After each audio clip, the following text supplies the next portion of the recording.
Hey, what's going on, everyone? Frelin Arts Subprime Hero here with Owen Moon. What's going on, Owen? Hey, what's up, buddy? How's your Friday going?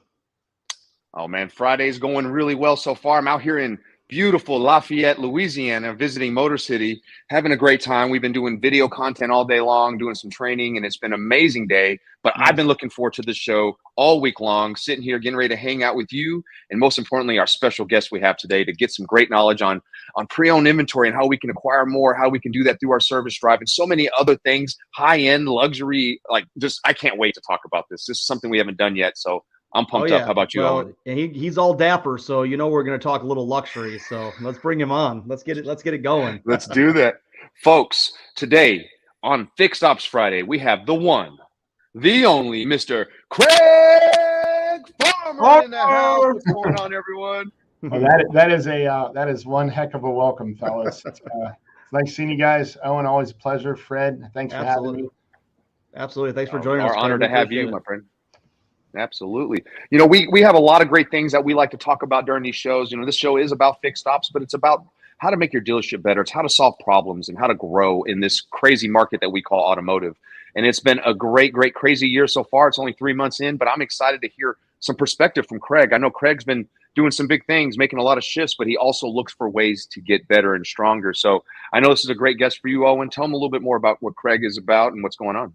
Yeah, so I've known Craig for years, man. We became pretty good friends early on. He was with a marketing company. I was obviously been in the marketing space for 20 plus years, and so we hit it off right away. And once I knew that Craig was going over to the Len Stoler Group, obviously, we talked to him about what we were doing at Fixed Ops Digital, and Craig, really bought into the belief of what we were doing early, and it's just been great to watch their dealership grow. They've acquired stores up in New York.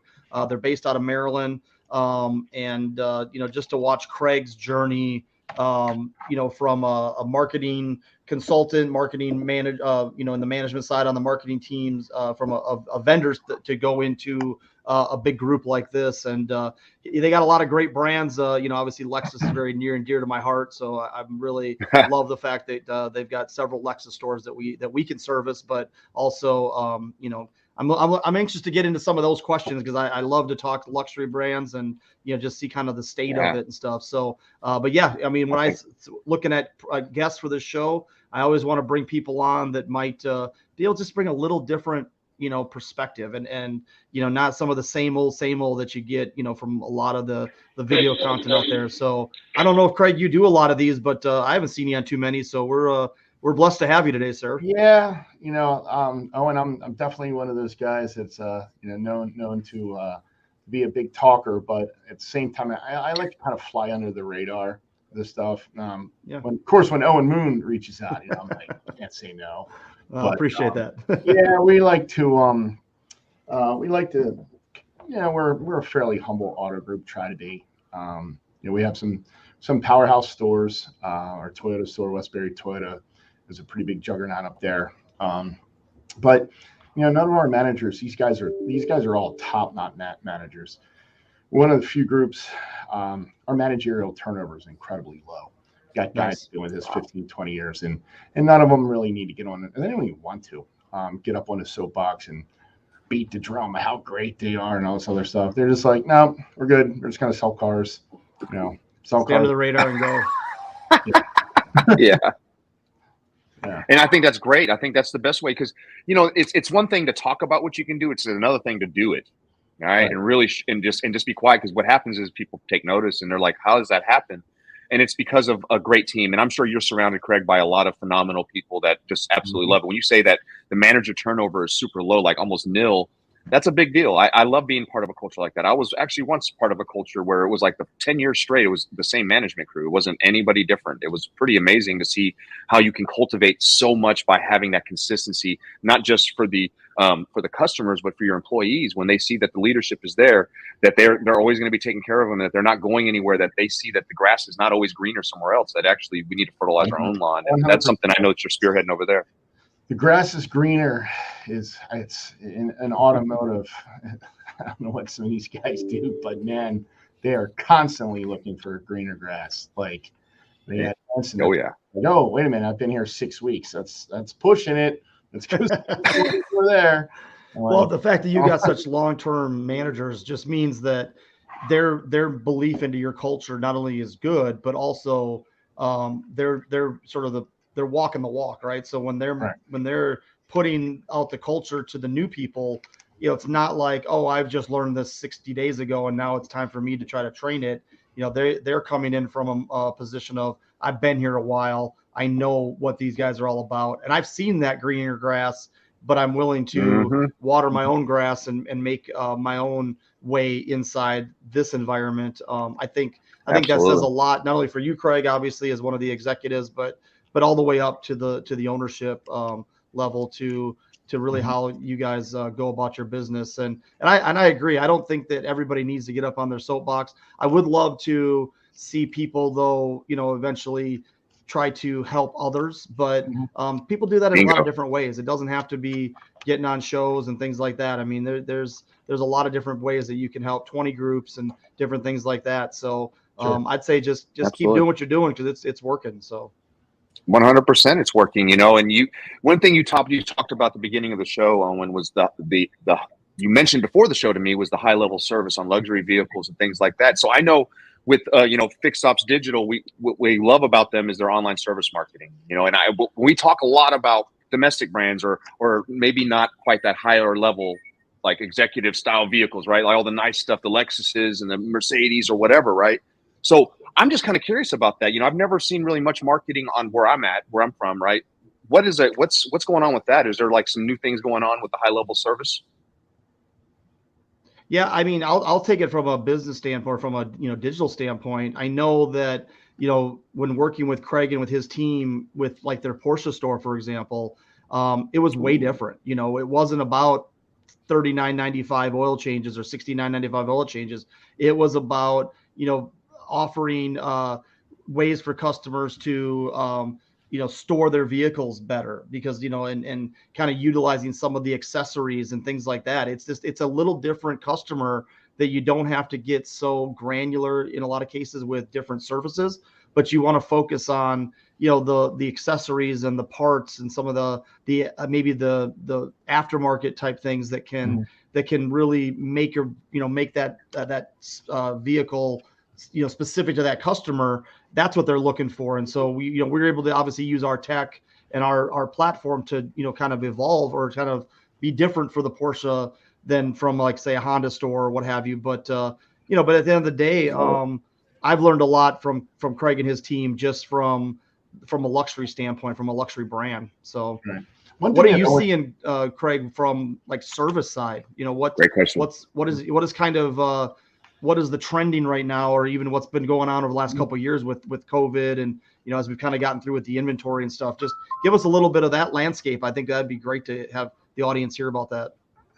Absolutely. So great questions. One of the things that we rely heavily on with Owen. I know, Owen, you're going to be like, oh great, he's not going to talk about the secret sauce too much, but yeah, I don't search for the greener grass, but at the same time, me, Owen, I keep things a little closer to the chest. So I'll just say it like this, we rely on Owen's team, and I'll get into the trends, I guess, the question that you asked a minute ago there, Owen, but we rely on Owen's team for a lot of great SEO. The one thing with luxury brands, their advertising covenants are very restricted. So what you can and cannot do in your PMA, right? So we can't really dip our toes into the other guy's pool that often, because at one point in time, they would threaten holding back co-op. Now some manufacturers are actually threatening back allocation, which is, when you're talking about a brand like Porsche and you're getting, 5 cars or whatever, it's you can't really mess around too much with going into other people's areas. So with that said, reach out to Owen for his secret sauce, if you will. But we rely on those guys. And by the way, Owen, you know how we feel about the rep that you've assigned to this account. She is absolutely top notch. So the customer service is great. But we rely on Owen and his team when for paid social, SEO, and really defending our backyard. I look at it from a conquesting standpoint, right? Where in Maryland, we have 2 Lexus stores and our Porsche store just outside of Baltimore. So my concern with those brands is Mercedes, BMW, Audi, the other highline luxury brands that are in our PMA. I can't really go into other person's or other dealerships' locations without running the risk of issues with co-op allocation and so on and so forth. So what we relied on, I kind of use this as a segue to Owen's question. 2 years ago, Dead Cement, well, I guess really now almost 3 years ago, was March 2020 when the wheels fell off, and everybody was like, shut your doors, run for your lives. A couple months later, luckily, here in the East Coast where we are in Baltimore, by May, we're getting warmer weather. People were starting to get a little more comfortable going outside. But it was still like, what can you do? What can't you do with visiting a retail center, whether it's Home Depot or go to the grocery store, and they're like, this aisle goes this way, that aisle goes this way, because that's going to keep us safe. Remember the arrows that everybody was putting on the grounds? We get together with 6 feet apart. Yeah, 6 feet apart, because air doesn't circulate in confined spaces at all. But so we get together with Owen, and we're really trying to come up with something, because obviously the manufacturers are on us to do this, which was home pickup, home delivery, keep the customers at home if that's where they wanted to be. We had our limitations for where we would send the trucks or a driver to go get the car and so on and so forth. But that was one of the biggest things that we were really trying to do over the last couple of years, is make it more convenient for the customer to get their car into service. Many of your luxury customers, they're incredibly busy individuals, right? So we could send a car or a truck to their office, that sort of thing. Really, with getting that messaging out, though, I think was the biggest, was probably one of the biggest hurdles that we had, because you're picking up somebody's $180,000 911 or even somebody's $60,000 Lexus. They're still, they could still have a little skepticism. So looking to put out the right content, both on social media pages, SEO content on our own websites, to make the customer feel comfortable, like, hey, we're going to do this the right way. We're going to come to you. We're going to get your car. We're going to get it serviced, get it back to you in a timely fashion, and as clean as it was, and sometimes cleaner than it was when the customer, when we picked up the car, because some of these guys are like, I don't want to get in this guy's car. But that's one of the big things that we saw was, in this, I mean, look, we're in 2023 now, so it's most, I think a lot of people these days are like, what's COVID at this point in time? Use common sense, wash your hands, all that. But for the most part now, we're seeing our service drives basically as busy as ever. Customers are definitely more than willing to come back in and, that sort of thing. And, for the most part, I mean, I don't know anybody else that's, really pushing the, you have to wear a mask everywhere and stuff like that. So I think from the optics of customer feeling comfortable coming back into the service, the service centers and dealerships, obviously having the proper sanitation things, like, with hand sanitizer and that sort of stuff laying around. And just about every other dealership like ours, we've taken the right measures to make the customer feel comfortable when they are in the dealerships. And then, what you guys were talking about earlier about the vehicle exchange programs, that's something, I mean, used cars is near and dear to my heart. Owen, you mentioned before, like my brief time with an advertising agency. I spent roughly 5-6 years with the Stoler organization. Prior to that, right? Yeah. Yep. That's right. Went and I was the marketing director for a marketing agency, an automotive agency. And had a great time, met awesome people like Mr. Owen over there. But I'm an operations guy at heart, and used cars is really where I cut my teeth, highline luxury, that sort of thing. So made the decision to come back over to the Stolers.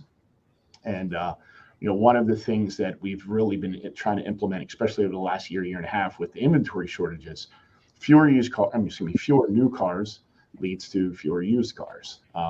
That's right. Fewer used cars at auction. You got 2 cars at auction these days. Ones that a group like ours isn't going to go anywhere near. And then the ones that are a group like ours, we're going to go after hard and then pay the top-notch premium. So That's right. being able to source inventory. We're one of few auto groups that has 4 Lexus stores.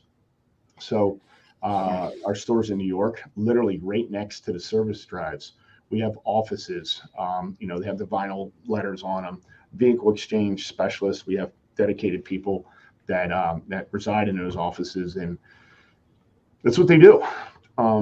They're out there shaking hands and looking at cars and keeping our used car managers busy with appraisals directly from our search sites.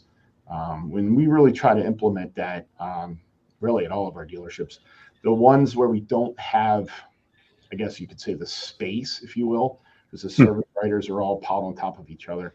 We have, we'll put a schedule in place, like a rotation, if you will, between 2 or 3 different salespeople, from 9 a.m. to 12 12 in the afternoon.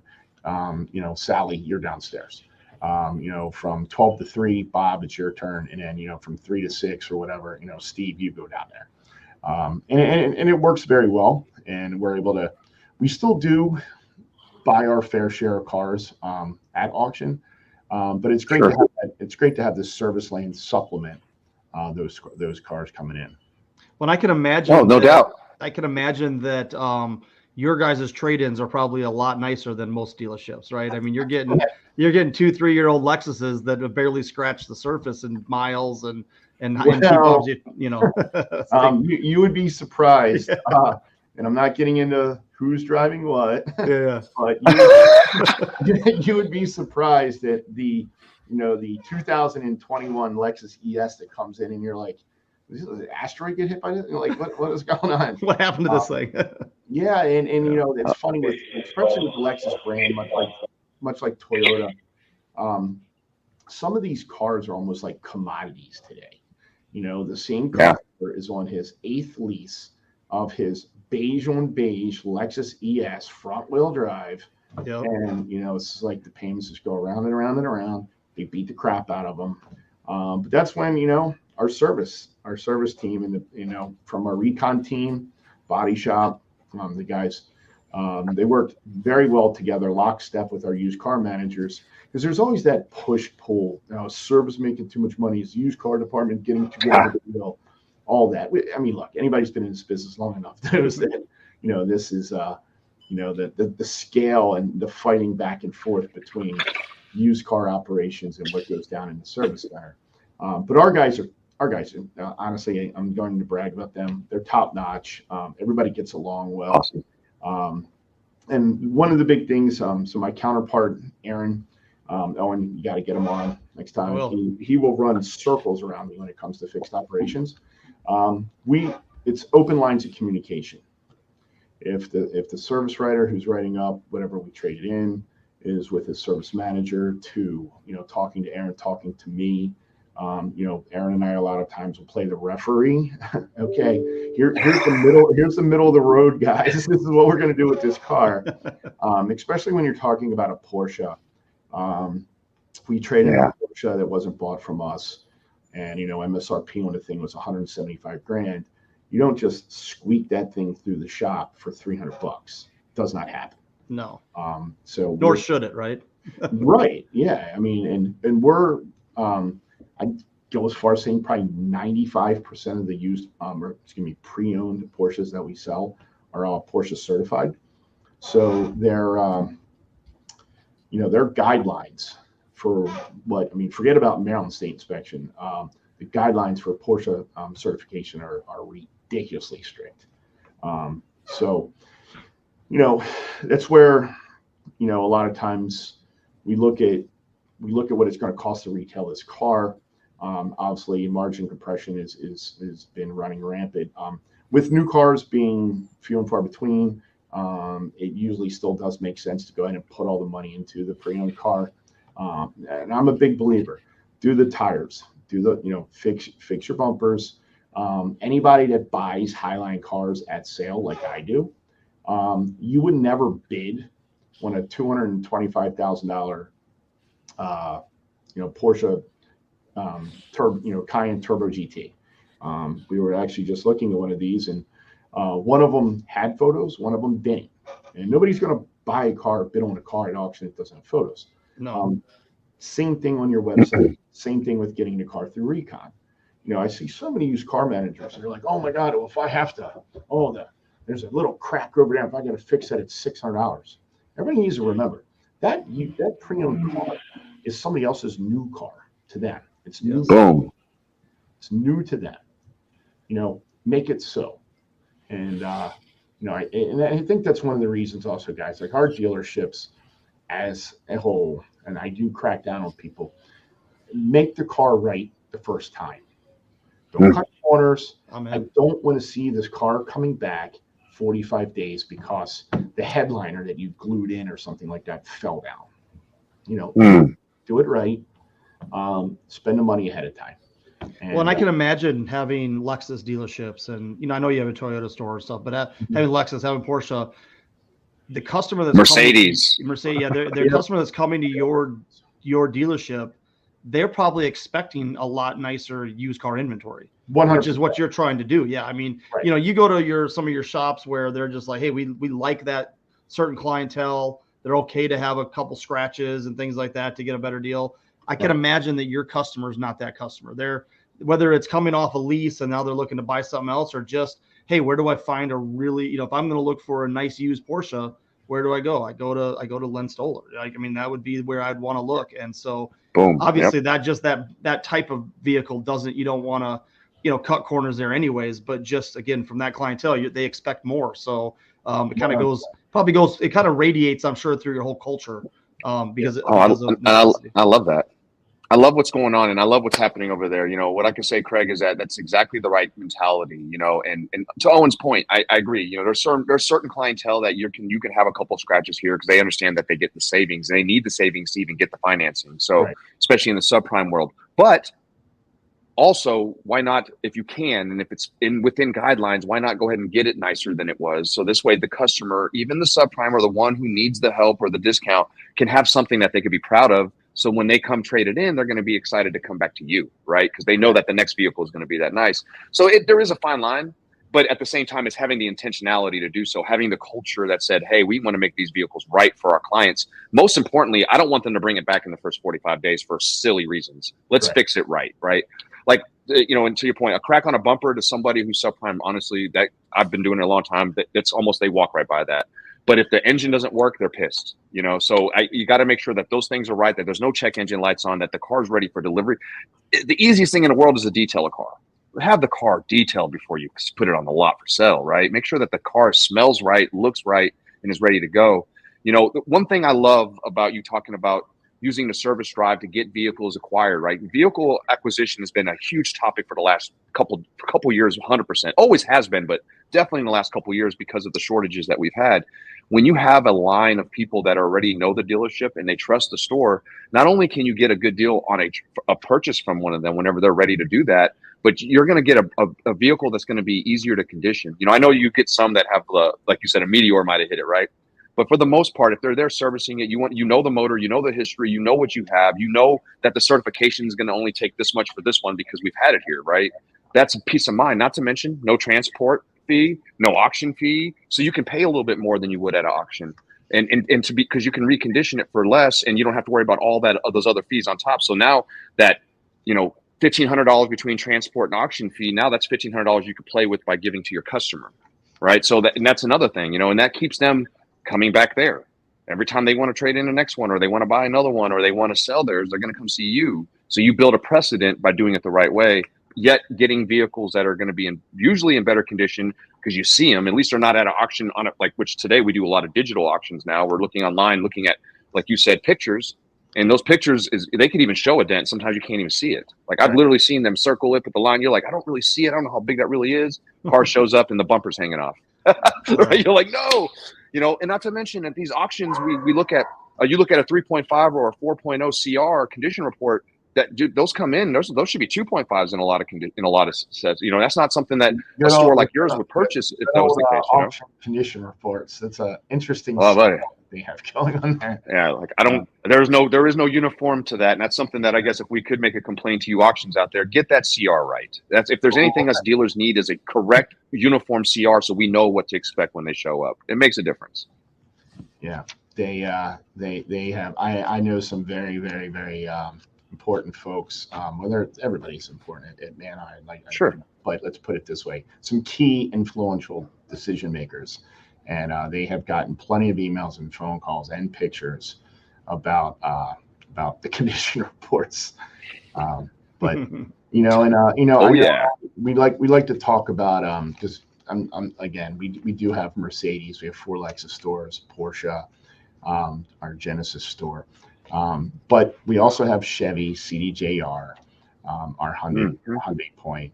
And the same thing really applies there, even with Hyundai's. We're starting to see an uptick going. Hyundai's, their inventory levels seem to be kind of creeping back up ever so slightly. At one point in time, you're like, oh my God, you're going into the new month with like 5 new cars. You're crazy. Sell to 0. Yep, exactly. We'll be fine, guys. It's 5. Calm down. But now, we're seeing, the bigger Hyundai dealers in our area, they're rolling in 85 to 90 new cars into the next month. We're taking over anywhere from 25 to 40.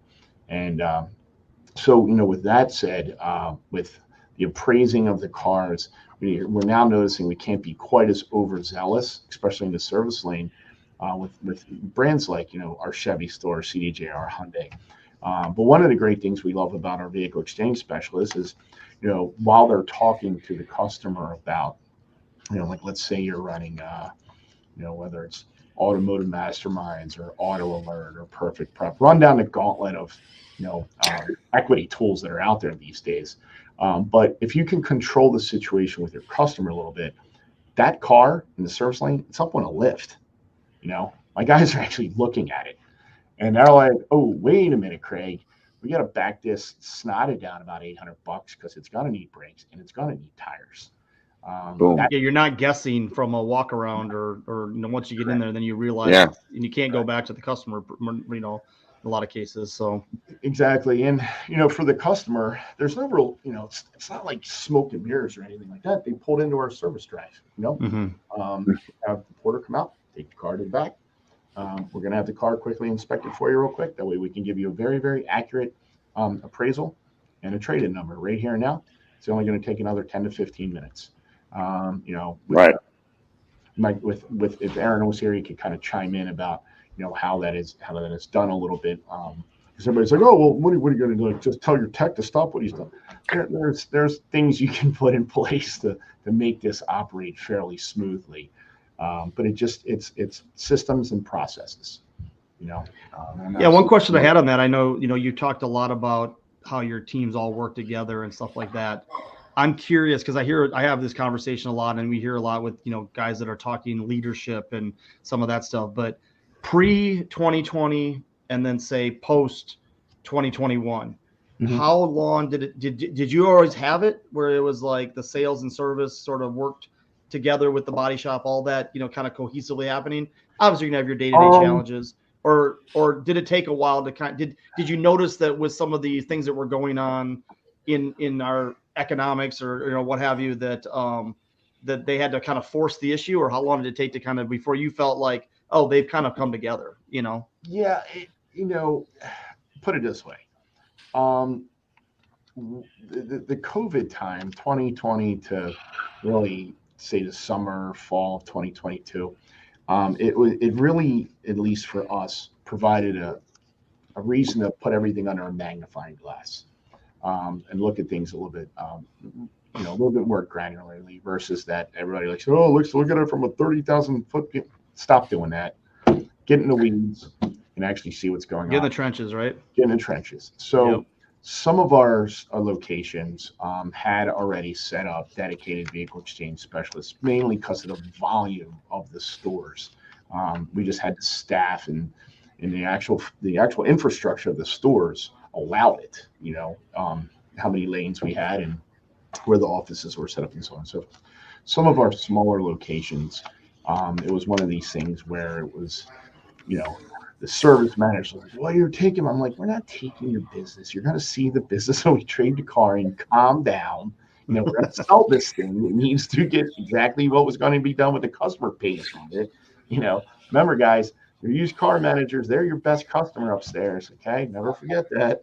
Take them to lunch. Take them to lunch. Hey, I agree. You know, but I think that it should be a two-way street there, right? I think that the used car manager should understand the value of the service, right? And like understanding what that can bring to them and how it can help make their job easier in acquisition, the condition, and everything, especially condition, right? They want to make sure that their vehicles come on right. And if you have that good relationship, they're all going to make sure that they're doing each other right.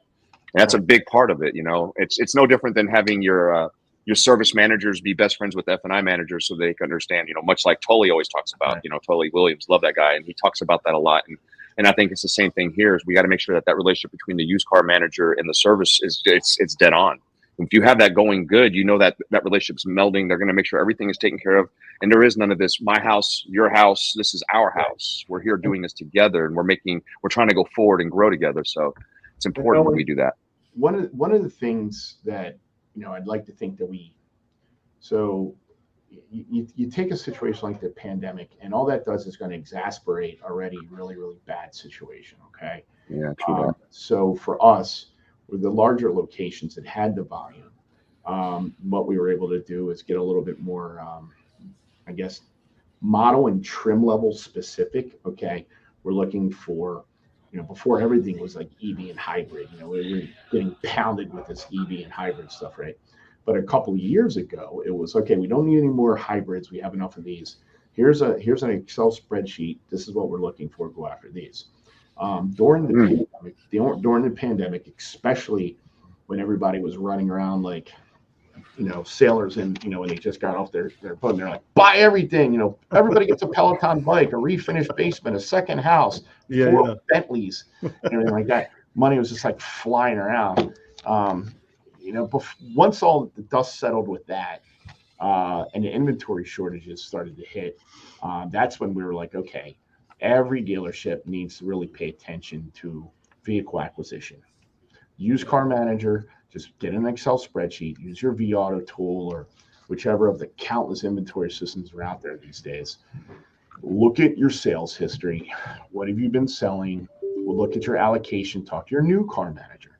What is not coming in anytime soon? Let's start reaching customers. Service advisors. These are the cars that we're looking for. You know, a giant red light and siren should go off, you know, when one of these things comes in through the shop or through the service lane, I should say.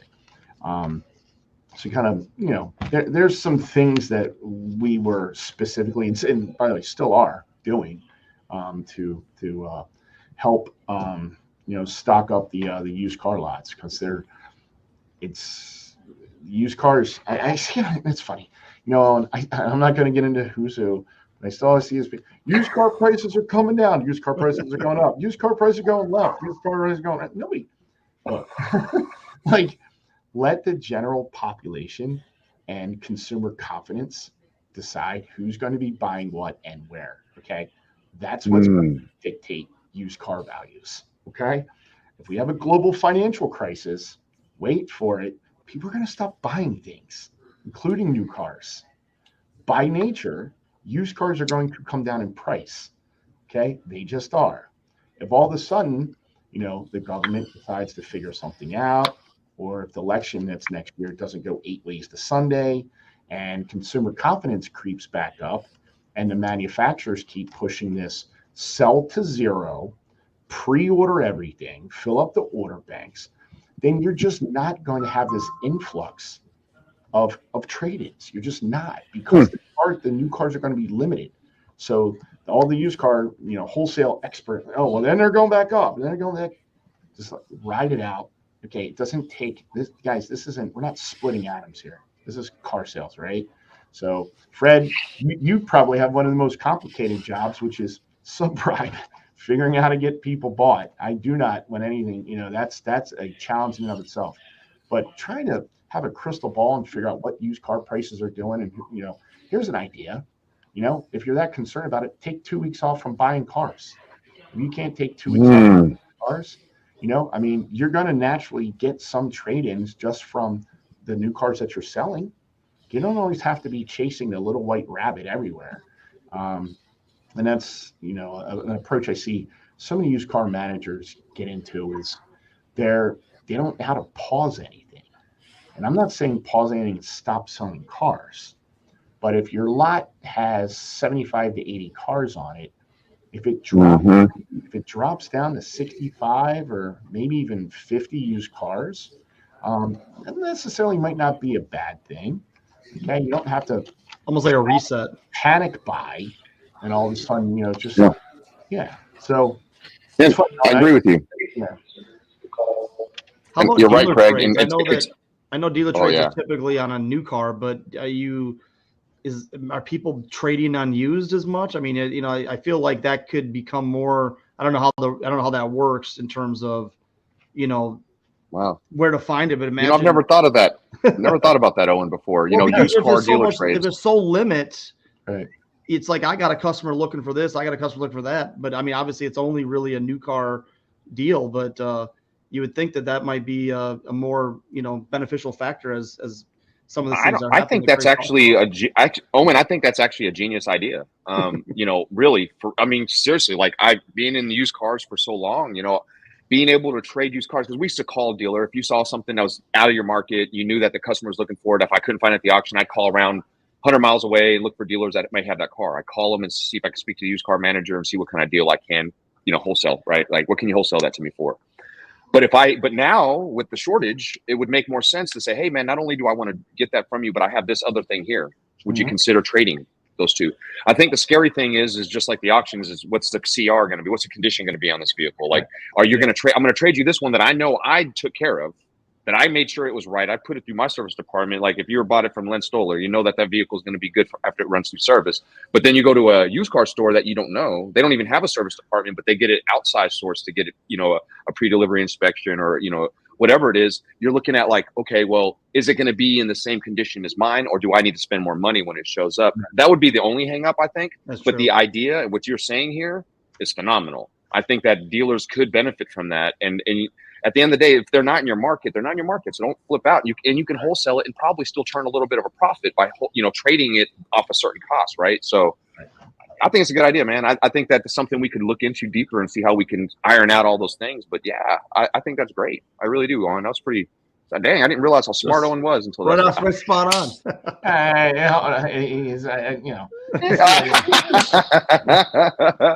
been underestimated my whole life, guys. I'll take it. Hey, dude, and you keep rising to the occasion, my brother. And I appreciate you being the guy that you are. You inspire me a lot, and Craig, what you do inspires the crap out of me. You're a leader in the right place. They needed you there, and it's good that you're there. You bring that perspective. But I'm so happy to hear that you're surrounding yourself with people that are like-minded, people who are trying to be on that same mission. If all you dealers out there and all you marketers out there and everyone that's involved in any asset in the dealership, if you were striving for this and you're looking for ways to have your departments work side by side, to team up, to be able to communicate and to be able to share the joy of winning, you're going to do so much better. If you're not doing that, if you're fighting, yeah, it works sometimes, and yeah, maybe they'll push harder. I don't like internal conflict. I think internal conflict causes issues that'll build up and then escalate to a point where somebody's gonna want to fight or quit or blow out of there or whatever, right? And we don't want that. We spend a lot of time training, cultivating, coaching these people to become the level that they've become. And the last thing I want them to do is to be like, I'm out of here because of miscommunication. So it's important that you have all these things tied together, and it's amazing that you're doing that over there, Craig. And I think it's phenomenal, man. What you guys have is something special, and it's unique. I'm gonna tell you, because 90% of dealers out there are fighting all the time. They're in there fighting each other, like in their own stores. It's not even it shouldn't even be competitive. It should be just together. So I love that. Yeah. I mean, like, listen, it's not always rainbows and butterflies over here. We have our heated, it's a car dealership, but at the end of the day, sure. The constant bickering, like, look, anybody will tell you, everybody's seen those memes. Look, this is, you see the picture of the elderly person. It's like, I'm in the car business. I'm 18 years old, and the guy looks like he's 97. I mean, so like, look, we wake up, we work long nights, weekends, battling with customers and stuff. So, the one part of your work day should be at least halfway enjoyable with your coworkers. Yes. And you brought up something when you mentioned the used cars before. embrace, if used car folks are listening out there, if you're not, I mean, if you're a franchise dealer, then this is probably more to you guys. Embrace your certified programs, because if you can't get the new car that you're looking for, or I'm just going to back up when I say you can't get, if your dealership is not given the allocation, you're not going to get into the different way to say it, right? Yeah. The right way to say it. There you go. Right, I'm not going to. That's the best way. Your manufacturers will love that. Right. You're like, hey guys, here's what you're not getting this month. Yeah, exactly. But the used car customer that's trading in maybe a 17 or an 18 or 19, because let's face it, people are driving around again. Okay. You drive, you're going to mile out your car. It's metal, and metal things will eventually break down, right? So, maybe they have a 2018, they want the latest tech, whatever. So they're more than willing to pay for a really, really good low mileage certified 2022. And so behind that, you have the the OEM's backing of the certification program and so on and so forth, extended warranties and so on and so forth. And before all the finance managers out there, they're like, oh my God, I'm never going to sell anything if it's certified. Yes, you will. Our business managers do fine. They do very well, actually, on certified cars. You can always find areas to add on, things in the business office as far as whether it's wheel and tire, whatever, on a certified car. And that's, and one of the things that we've really seen is that customers that are coming in and trading in a car are like, okay, I want a new XYZ. We're like, cool, here's the deal. Fill out this form. We're going to put it in the order bank, and maybe, again, depending on the brand, you'll see it by next March. Or we have this one over here. Yes, it's a year old. Yes, it's got 8,000 miles on it.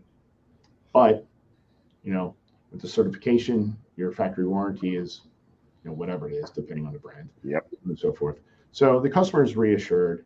And like you said, Owen, the relationship that our UCMs have with the service managers and the service writers, and more importantly, like if you do have to outsource, so like we do have a body shop, we don't have a body shop at every location, so we have to use some of these paintless dent repair guys, the guys that come in, or girls, whatever it might be. Well, they come in and touch up the bumpers, and so on and so forth. But all of our staff has a really good relationship with these guys, and they're always willing to work. They're like, okay, I got 10 cars that need this, but there's this one over there, that I really want the car. I don't want to send it to wholesale, but can you work with me on that, on this one, so on and so forth. So for us, great communication and discussion ultimately leads to, faster time to getting the cars through the shop. So days to market is greatly reduced, and also, the profitability is there because, you don't always just have to fall on the sword, so to speak, or, overpay for this or underpay for that. Fred, one of the main things you mentioned, you're kind of the, your expertise is, a little bit more the subprime side of things. Whether it's subprime or if you're dealing with somebody with a 860 credit score, right? I want that customer to leave happy. I want the car to be sitting in their driveway or their parking garage, wherever it might be, with a Len Stoler Automotive Group tag frame on it. I want them to go to a summer barbecue. I want them to pull into their office space. And what I don't want is 47 negative reviews. Owen, the power of the internet, buddy. You and those digital marketing people that are out there. Everybody's got a soapbox these days, and they're all experts, So I would prefer to not try to, put the bullet back into the gun after it's been fired. I would just prefer it not to go out in the first place. I see they're already getting, consumers are giving 1-star reviews for the dumbest things. Yep. The last thing you want them to do is give it them on the vehicle, right? Yep. I mean, I'm seeing things like, oh, I was bored during my service visit, and so here's a 1-star review. Well, it's like, or it took an extra 10 minutes than I thought it was gonna. 1-star review. It's like, oh my gosh. But what you don't want to see is I had a vehicle problem, right. 2 months after I bought it. Especially, if it's like 3 weeks after I bought the car, my dome light stopped working. Okay. It can be easily fixed, right? Yeah. Easily fixed. And Easily. And there needs to be a process for that. So if something, even let's say that we do the inspection, everything is wonderful. There still has to be a process for when, because they are cars. So we have to have a process for when a dome light goes out. The thing is most dealers, when the salesperson or the customer calls the salesperson ignores it because there's no process. They don't know what to say. So they say, oh, I'm going to talk to my manager. They never do. Manager never calls them back. A week goes by. Now they have a dome light for a whole week that did not even get called back. So they feel like they're getting ignored and no one's going to help them because we're car people. Doesn't matter, new car, used car, subprime, prime, we're car people. So when they see that, they're like, they're getting over on us over a dome light. When that's not the case, when we know that if there was a process, the manager would immediately fix it, but there's a breakdown in communication there. So communication, just like you said, Craig, is so massive here. It's like the thing. Like if you communicate, things will get better. And for you used car dealers out there, I know certified doesn't sound normal, but guess what? NIADA came out with a certified program, re-released their certified program for vehicles up to 130, and they have a second one that's for up to 150,000 mile vehicles. So your vehicles can be certified. They will be advertised as certified. They actually get that book value as certified. And there is service departments across the nation that will service those warranties that come with it. So it is good to have it because we've always had the manufacturer certified pre-owned, right? Which was always been good for the new car dealers. So used car dealers, if you're watching this right now, know that there's light at the end of the tunnel for you. If you want that, go to NIADA's website, check it out. I'm telling you, there's some great programs for you to be able to sign up and be ready to be on that forefront. Plus national marketing. You put CPO, people search for certified pre-owned these days, my friends. And when they do, if your name doesn't pop up, they ain't going to see you. So have some deals in there and get that going. Pre-owned is available now. So get on it, my friends. But you know, this world is different. It is digital. There's so many things that we can do, and there's a lot of education for all of us to get. Make sure you all go out there and get that education. We have Owen Moon. This guy is the master, the guru of online service marketing. That's my boy. You all need to reach out to him. He's got a website, www.fixopsdigital.com. You go check him out at his website.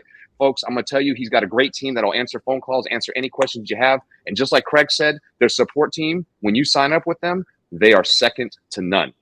They will take care of you, make sure that you are taken care of, that the language of your dealership is on your online service marketing.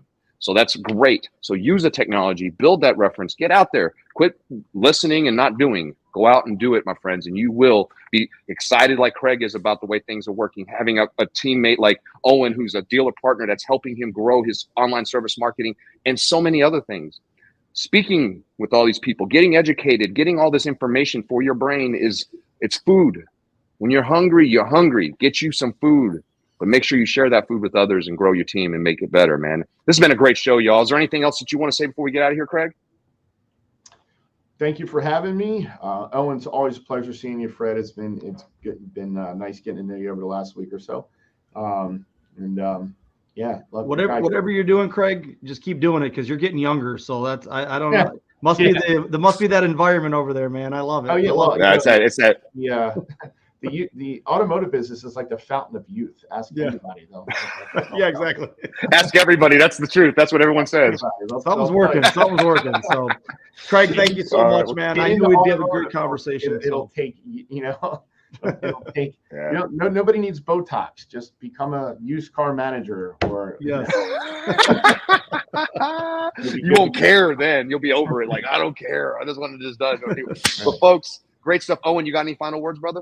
No, just, I love this type of conversation because it wasn't as much fix ops, but it's all the tentacles that tie to fix ops, right? It's used car acquisition, it's recon, it's all the pieces that drive other profit centers, accessories, tires, all the things that Craig and his team are doing well.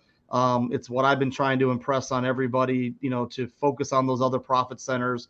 But it comes with culture, it comes with leadership, and it just comes with having good processes and a belief that you can do it. And I think we're going to see more of this happening, as we continue to battle all the things that we can't control, like allocation and interest rates and things like that. What we can control is what's between our walls, and that's service and that's fix ops. And I'm glad to be over here, but obviously there's a lot of really, really good people that are helping lead that charge, from training to product to marketing. And just can keep moving forward. And Craig, obviously, pleasure as always, man. I thank you so much for all your knowledge and your contribution to this industry. Keep talking about it, buddy. Got to get to Baltimore. We'll do a little I know.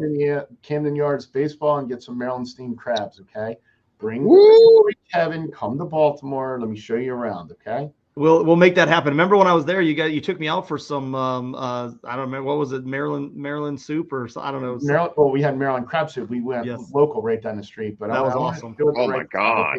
Take you down to the Baltimore. My mouth is drooling Yes. right now. I'm like, that sounds so good. Oh, that's amazing. This is what it's like, folks, when you connect with right people. You get, not only do you get to grow your business and get encouraged, but you get to go visit some amazing places and eat some phenomenal food. I'm a foodie, so wherever you go, I'm in Lafayette. There's some great Cajun food down here right now. So y'all know, oh, yeah. I've been crushing it with my boot on and everything. Anyway, folks, we appreciate you all for tuning in. This was Fixed Ops Friday with our special guest, Mr. Craig Farmer. Of course, we have Owen Moon, the co-host of the show, with me, and we had a great show today. We hope you guys got a little bit something from it. If you guys want to see some of these on repeat, check out next Friday. I'm going to have a replay just for you guys on a show that we did in the past. So be ready for a blast from the past. But until then, folks, you guys know what to do when we get out of here. We got to forgive, we have to focus, and then we're going to fly into the weekend. All right.